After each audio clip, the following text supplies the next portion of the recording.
જય દ્વારકાધીશ મિત્રો, તો આજે છે અમારા દ્વારકા પગપાળોનો દિવસ 7મો અને પાછલા વિડીયોમાં તમે જોયું હશે કે મહાદેવિયા નજીક અમે ચોકીવારી આશ્રમમાં અહીંયા પહોંચી ગયા હતા રાત્રિ રોકાણ માટે.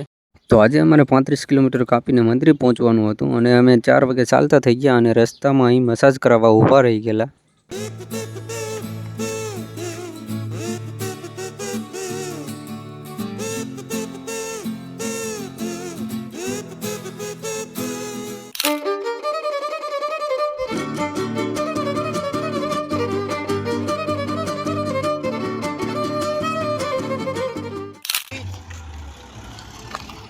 તો ખાડા પર જેવું થઈ ગયું છે ને કાળા ભમર જેવા અમે થઈ ગયા તડકાના અઠવાડિયાથી રખડે હળબળ થઈ છે નથી.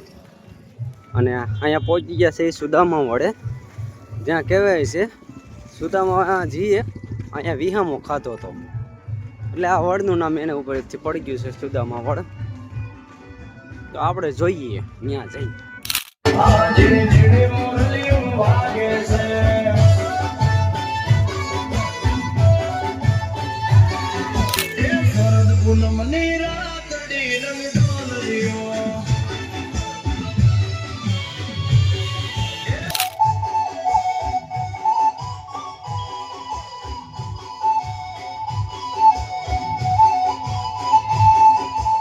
તો જ્યાં સુદામાજીએ પણ વિહામો લીધો હોય અને આપણે પણ એક વિહામો લઈ લઈએ.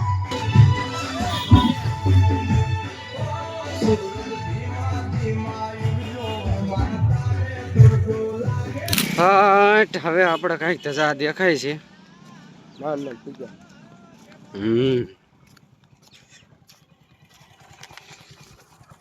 હજી તો ધજા જ દેખાય. મંદિર ક્યારે આવશે?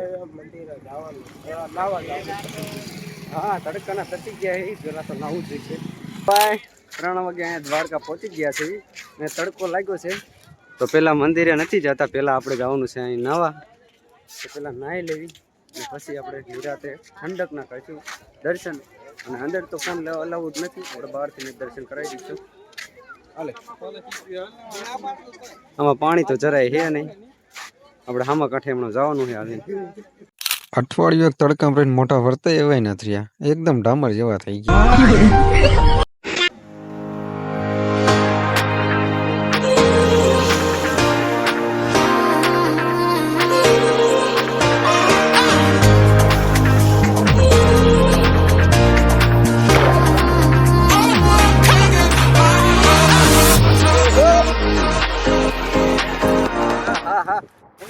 ખારું પાણી આખું તમતમમાં મળે, કપડા નીકળી જાય મારા તો. હવે અમારે ત્રણેય નાઈ જઈને કમ્પ્લીટ થઈ ગયા છે, જઈએ છીએ દર્શન કરવા. તાત્કાલિક જ ને દ્વારકા આવી જાઓ અને મંદિર બંધ થઈ જાય દ્વારકાધીશનું અને રોકાવાય એવો સમય ન હોય અને તમારે નીકળવું પડે તો કોઈ દી અફસોસ ન કરતા. ખાલી દ્વારકાની ધજાના દર્શન કરી લેશો ને તોય કોઈ દી તમારી આબરૂના ધજાગરા નહીં થાય. થઈ ગયું છે અને અમારો મોબાઈલ ચાર્જિંગમાં હતો અને આયા ને ખરા ટાઈમે તો એ વિડીયો ઉતરી ગયો હતો.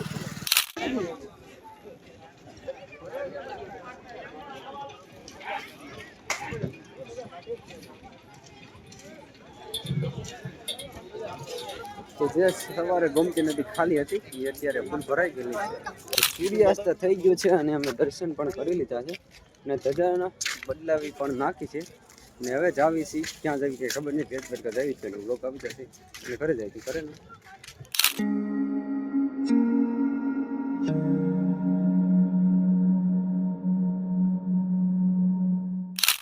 જય દ્વારકાધીશ મિત્રો, તો દર્શન કરી અને પ્રસાદ લઈને અમે ઘર તરફ રવાના થઈ છીએ. બેટ દ્વારકા બાજુ દર્શન કરવા નથી ગયા અને એનો વિડીયો આપણી ચેનલમાં પહેલેથી જ છે, તો તમારે એ વિડીયો જોવો હોય તો જોઈ લીજો. અને હા, આપણી આ સિરીઝના પણ વિડીયો હતા દ્વારકા પગપાળાના, એ ચેનલમાં જઈને ચેક કરી લીજો. Thank you for watching.